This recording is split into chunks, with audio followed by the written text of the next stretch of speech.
কম্বিনেটরিক্স এর 9 নম্বর টিউটোরিয়ালে ভাই আপনাকে ওয়েলকাম করছি। আমরা গুরুত্বপূর্ণ একটা টপিক নিয়ে ডিসকাস করব, সেটা হচ্ছে ডিঅ্যারেঞ্জমেন্ট, যেটাকে আমরা বলি বিশৃঙ্খলা অর এলোমেলোভাবে সাজানো।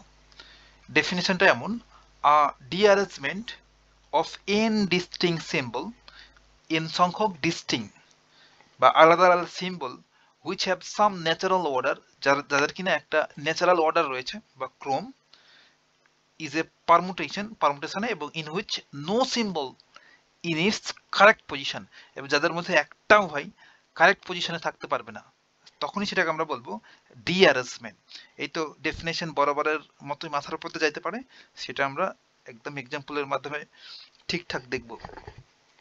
দেন বলা আছে the number of derangement of n symbol is denoted by dn। এখন আমরা এক্সাম্পল নিয়ে কাজ করব। ধরেন আমাদের দুইটা সিম্বল আমাদের সাপ্লাই করা হলো, যে একটা সিম্বল হচ্ছে 1 এবং আর একটা সিম্বল হচ্ছে 2। এখন এই 1 2 এই সিম্বল দুটাকে আমরা কয়ভাবে সাজাতে পারি, পারমুটেশন করতে পারি, বিন্যাস করতে পারি। ধরেন ফার্স্ট 1 রাখলাম, দেন 2, একভাবে সাজাতে পারি, কিংবা করতে পারি প্রথমে 2 লিখলাম দেন 1। আর কোনোভাবে কি সাজানো সম্ভব? এটা সাজানো সম্ভব না। যদি আমাদের n সংখ্যক ডিস্টিং সিম্বল থাকে, তাহলে সেগুলোকে আমরা n ফ্যাক্টরিয়াল সংখ্যক উপায়ে সাজাতে পারি। তাহলে যেহেতু দুইটা এখানে সিম্বল অর এলিমেন্ট, তাহলে 2 ফ্যাক্টরিয়াল মিন 2, আমরা দুইভাবে সেটা সাজাতে পারি। এটা হচ্ছে একভাবে এবং নিচে আর একভাবে করলাম। এখন আমাদের কাজ হচ্ছে ভাই, যে এখন আমরা দেখতে হবে, আইডেন্টিফাই করতে হবে যে এই দুইভাবে সাজালাম বা পারমুটেশন করলাম বা বিন্যাস করলাম, এদের ভিতরে কোনটা ডিঅ্যারেঞ্জমেন্ট আর কোনটা নয়। এখন স্বাভাবিকভাবে আমরা জানি যে দুইটা পজিশন থাকে, ধরেন এটা দুইটা পজিশন, আর এই দিক থেকে যদি আমরা গণনা করি বা কাউন্ট করি, তাহলে এইটাকে আমরা বলবো ফার্স্ট পজিশন আর এইটাকে বলবো সেকেন্ড পজিশন। তাহলে ফার্স্ট পজিশনে সিম্পলি আমাদের কি থাকলে সেটা ন্যাচারাল হবে, এই যে 1 থাকে, এই ফার্স্ট পজিশনে বা প্রথম ঘরটা যদি 1 রাখি, তাহলে সেটা ন্যাচারালি অর্ডার হবে। আর সেকেন্ড পজিশনে তো 2 থাকার কথা, তাহলে এটা হচ্ছে ন্যাচারাল অর্ডার, এটা কারেক্ট অর্ডার। এটা ডিঅ্যারেঞ্জমেন্ট না, এটা অ্যারেঞ্জমেন্টই হয়ে আছে। বাট দেখেন আমরা যে দুটো এখানে তৈরি করলাম পারমুটেশনের মাধ্যমে, এই দুটো, এটার ক্ষেত্রে কি হচ্ছে, যে এটার ক্ষেত্রে লক্ষ্য করেন যেটা হচ্ছে ফার্স্ট পজিশনে 1 আছে এবং সেকেন্ড পজিশনে আছে 2। তাহলে এটা কি ডিঅ্যারেঞ্জমেন্ট হয়ে আছে? ডিঅ্যারেঞ্জমেন্ট হয়ে নাই, এটা অ্যারেঞ্জমেন্ট হয়ে আছে। তাহলে এটা ডিঅ্যারেঞ্জমেন্ট নয়, আমরা ডিঅ্যারেঞ্জমেন্ট ফাইন্ড আউট করছি, তাহলে এটা ডিঅ্যারেঞ্জমেন্ট নয়, বাদ। এখন দেখেন নিচে ফার্স্ট পজিশনে কি আছে 2 আর সেকেন্ড পজিশনে আছে 1, তাহলে 1 এর জায়গায় এটা হচ্ছে ফার্স্ট পজিশন, 1st ফার্স্ট, আর এটা হচ্ছে সেকেন্ড পজিশন। তাহলে সেকেন্ড পজিশনে আছে 2 আর ফার্স্ট পজিশনে আছে 1, তাহলে এটা কি অ্যারেঞ্জ হয়েছে? অ্যারেঞ্জ হয়ে নাই, তাহলে কি হয়েছে ভাই? এটা ডিঅ্যারেঞ্জ হয়ে আছে, তাহলে এটা হচ্ছে ডিঅ্যারেঞ্জমেন্ট। তাহলে এখন আমরা কয়টা সিম্বল বা কয়টা এলিমেন্ট নিয়ে এখানে কাজ করলাম? দুইটা। তাহলে আমরা লিখতে পারবো D2, দুইটা সিম্বল নিয়ে কাজ করলাম, দেন আমরা কয়টা ডিঅ্যারেঞ্জমেন্ট পাইলাম? একটা, শুধুমাত্র এটা হচ্ছে ডিঅ্যারেঞ্জমেন্ট আর প্রথমেরটা অ্যারেঞ্জমেন্ট, তাহলে একটা। বুঝতে পারলাম? এখন যদি আরো একটা আমরা এক্সাম্পল নিই, ধরেন এখন আমাদের কাছে তিনটা ডিস্টিং এলিমেন্ট আছে, একটা হচ্ছে 1, একটা 2, একটা 3। তাহলে তিনটা ডিস্টিং এলিমেন্টকে আমরা কয়ভাবে সাজাতে পারি বা বিন্যাস করতে পারি বা পারমুটেশন করতে পারি? তাহলে 3 ফ্যাক্টরিয়াল মিন 6, 6 ভাবে। সেটা যদি আমরা করি, তাহলে এমন করতে পারি ফার্স্ট 1 2 3, আবার করতে পারি 1 3 2, আবার 2 1 3, 2 3 1, চারটা হলো, তারপর 3 1 2, দেন 3 2 1। এই যে 6টা ভাবে আমরা এটাকে পারমুটেশন করতে পারি বা বিন্যাস করতে পারি। এখন আমরা প্রতিটা চেক করে দেখব। এখন এই তিনটা এলিমেন্ট আছে না, তিনটা সিম্বল আছে না, এই তিনটা সিম্বলের ভিতরে ভাই যে কোনো একটা যদি তার কারেক্ট অর্ডারে থাকে বা ন্যাচারাল অর্ডারে থাকে, এই যেখানে আমাদের ডেফিনেশনে বলা আছে ন্যাচারাল অর্ডারে থাকে, তো সেটাকে আমরা ডিঅ্যারেঞ্জ ধরতে পারবো না, এটা অ্যারেঞ্জ। তাহলে আমরা প্রথমে যদি এটা চেক করি, তো দেখেন তো এটা হচ্ছে ফার্স্ট প্লেসড। ধরেন এটা তিনটা যদি ঘর বিবেচনা করি, এটা হচ্ছে ফার্স্ট প্লেসের, এটা হচ্ছে সেকেন্ড প্লেস, দেন এটা হচ্ছে থার্ড প্লেস। এটা ফার্স্ট, এটা সেকেন্ড, এটা থার্ড। এখন এই নাম্বারগুলো ধরেন ফার্স্ট প্লেসের এটা 1, তারপর 2 3 দেখেন প্রথম প্লেসে 1 ই আছে, তাহলে 1 এরই জায়গা এটা। এটা সেকেন্ড প্লেস 2 এর জায়গা 2 ই আছে, আর থার্ড প্লেসটা 3 এর জায়গা 3 ই আছে। তাহলে এটা কি আছে? এটা অ্যারেঞ্জ হয়ে আছে, এটা ডিঅ্যারেঞ্জ হয়ে নাই। তাহলে এটা কি রিঅ্যারেঞ্জ? আমরা ফাইন্ড আউট করছি ডিঅ্যারেঞ্জ, তাহলে এটা ডিঅ্যারেঞ্জমেন্ট না, বাদ। এটা দেখেন তো, এটা কি ডিঅ্যারেঞ্জমেন্ট? এখানে অন এর জায়গাতে আছে, আর 3 2 এর জায়গাতে আছে, আর 2টা 3 জায়গাতে আছে। বাট একটা যেহেতু অ্যারেঞ্জ হয়ে আছে, একটা অ্যারেঞ্জ অবস্থায় আছে, অর্থাৎ অন এর জায়গাতেই আছে, সেহেতু এটা হচ্ছে অ্যারেঞ্জমেন্ট। তাহলে সেটাকে আমরা ডিঅ্যারেঞ্জ বলতে পারবো না। অর্থাৎ তিনটাই ডিস্টিং এলিমেন্টকে ডিঅ্যারেঞ্জ হয়ে থাকতে হবে, এবং 1 2 3 এই তিনটাকেই আমাদের ডিঅ্যারেঞ্জ হয়ে থাকতে হবে ভাই, তবে সেটাকে আমরা ডিঅ্যারেঞ্জমেন্ট বলতে পারবো, তাছাড়া বলতে পারবো না। বুঝতে পারলাম? ওকে, এখন আমরা এটা নিয়ে কাজ করি, দেখি তো। এখানে দেখেন 2টা আছে কার কার পজিশনে ভাই? 1 এর জায়গাতে, আর 1 আছে 2 এর জায়গাতে, এবং 3 আছে 3 এর জায়গাতে। তাহলে দেখেন এই 3টা তার নিজে পজিশনেই আছে, তাহলে 3 অ্যারেঞ্জ হয়ে আছে, আর বাকি দুটো অ্যারেঞ্জ হয় নাই, বাট 3টা অ্যারেঞ্জ হয়ে আছে, সেহেতু এটাকে আমরা ডিঅ্যারেঞ্জ বলতে পারবো না, এটা বাদ। এবার এটা দেখেন, 2 1 এর জায়গাতে, 3 2 এর জায়গাতে, আর 1 আছে 3 এর জায়গাতে, তাহলে এইটা ডিঅ্যারেঞ্জ হয়ে আছে, তাহলে এটা ডিঅ্যারেঞ্জ। তারপরটা 3 আছে 1 এর জায়গাতে, 1 আছে 2 এর জায়গাতে, 2 আছে 3 এর জায়গাতে, এটাও ডিঅ্যারেঞ্জ। আর এই সবশেষেরটা দেখেন, 3 আছে 1 এর জায়গাতে, ডিঅ্যারেঞ্জ হয়েছে, ঠিক আছে, বাট 2 কিন্তু 2 এর জায়গাতেই আছে, তাহলে এইটা কিন্তু ডিঅ্যারেঞ্জ না।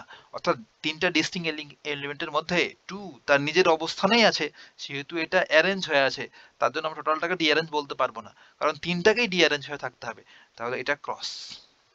তাহলে আমরা কি বলতে পারবো ভাই? যখন তিনটা ডিস্টিং সিম্বল অর এলিমেন্ট নিয়ে আমরা কাজ করলাম, তখন সেটাকে আমরা বলতে পারবো D3। তিনটা এলিমেন্ট নিয়ে যেহেতু কাজ করলাম, তার জন্য বললাম D3। আর দেন আমরা ডিঅ্যারেঞ্জমেন্ট কয়টা পেলাম? দুইটার ক্ষেত্রে পেলাম, দুইটা, সরি। তাহলে এখানে D3 সমান 2। বুঝতে কি পারলাম? হ্যাঁ। এখন ধরেন আমরা দুইটা এলিমেন্ট নিয়ে করলাম, সেভাবে করতে পারলাম। তিনটা এলিমেন্ট নিয়ে করলাম, করতে পারলাম। বাট যখন আমরা আরো বিগ ডেটা নিয়ে করব, তখন তো বিপজ্জনক অবস্থা হয়ে যাবে, তাই না? সেগুলোকে আমরা যেন ঠিকঠাক সলভ করতে পারি, সেজন্য আমরা একটা সূত্রের হেল্প নেব। আর সূত্রটাও কি ঠিকঠাক কাজ করছে কিনা বা ফাংশন করছে কিনা সেটাও আমরা চেক করব। তাহলে সূত্রটা হচ্ছে এমন, আর সূত্রটার প্রমাণ আছে ভাই, এটা সর্বশেষ 15 সালে আসছিল, যেহেতু একটু দূরে আছে সেহেতু আমরা প্রমাণটা দেখছি না, এখন ডাইরেক্ট আমরা সূত্রটা লিখবো, দেন চেক করে দেখবো ঠিকঠাক কাজ করছে কিনা। সরি, আমাদের এখানে এই কার্সরটা এমনি লাফালাফি করছে ভাই। সূত্রটা হচ্ছে এমন যে ডিএন বা ডিঅ্যারেঞ্জমেন্ট বের করব, বা এন সংখ্যক এলিমেন্ট নিয়ে যদি কাজ করি, দেখেন এখানে তিনটা এলিমেন্ট নিয়ে কাজ করলাম, তা ডিঅ্যারেঞ্জমেন্ট কয়টা পেলাম? দুটা। এখানে দুইটা এলিমেন্ট নিয়ে কাজ করলাম, ডিঅ্যারেঞ্জমেন্ট পেয়েছি একটা। তাহলে এখন এন সংখ্যক এলিমেন্ট নিয়ে যদি কাজ করি, ধরেন আপনাকে বলা হলো যে 8টা এলিমেন্ট নিয়ে তুমি কাজ করো, 1 থেকে 8, দেন ডিঅ্যারেঞ্জমেন্ট কয়টা হবে বের করো। তখন তো আপনি এমন করে 8 ফ্যাক্টরিয়াল, দ্য পারমুটেশন, এত কিছু করতে তো পারবেন না, তাই না? তাহলে সূত্রের হেল্প নিতে হবে। সূত্রটা কি হবে? সূত্রটা লাগাতার প্রমাণ আছে, বাট সেই প্রমাণ আমরা করতে যাচ্ছি না, এখন ডাইরেক্ট সূত্রটা লিখছি। সূত্রটা হলো ডিএন বা ডিঅ্যারেঞ্জমেন্ট এন এলিমেন্ট বা এন ডিস্টিং সিম্বলের, এটা সমান হচ্ছে n ফ্যাক্টরিয়াল, দেন 1 মাইনাস 1/1 ফ্যাক্টরিয়াল। দেখেন এই ফার্স্টটা হচ্ছে প্লাস, তারপর মাইনাস, দেন হবে প্লাস 1/2 ফ্যাক্টরিয়াল, দেন মাইনাস, একটা প্লাস একটা মাইনাস এমন করে চলবে, দেন প্লাস ডট ডট ডট। যেহেতু একটা প্লাস একটা মাইনাস এমন করে চলবে, সেহেতু আমরা এই প্লাস মাইনাস এটাকে কন্ট্রোল করার জন্য একটা -1 raise to the power n দিয়ে দিলাম, তা 1/n ফ্যাক্টরিয়াল। এইটা হচ্ছে আমাদের কাঙ্ক্ষিত ফর্মুলা। এইটার মাধ্যমে আমাদের D8 D2 D3 D5 যা বের করতে পারবো সব করে ফেলতে পারবো।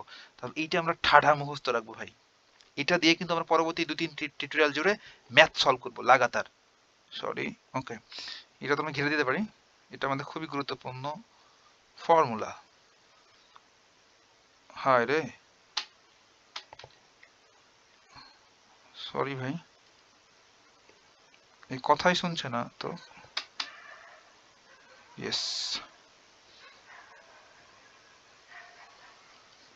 এইটা আমাদের গুরুত্বপূর্ণ ফর্মুলা। আর এইটাকে আমরা এই এই টার্মগুলোকে সামেশনের মাধ্যমে শর্ট করেও লিখতে পারি, এইভাবে লিখতে পারি আমরা। দেখেন যে ডিএন, দুইটা ফর্মই আপনি মনে রাখতে পারেন। ডিএন সমান summation r equals to 0 to n আর minus 1 raise to the power r n factorial upon r factorial. এইটাকে কিন্তু সামেশনের মাধ্যমে এইভাবে লেখা যায়, বুঝতে পারলাম। বাট আমরা এটাই মনে রাখবো, ডাইরেক্ট আমরা ম্যাথে এটা ইউজ করব।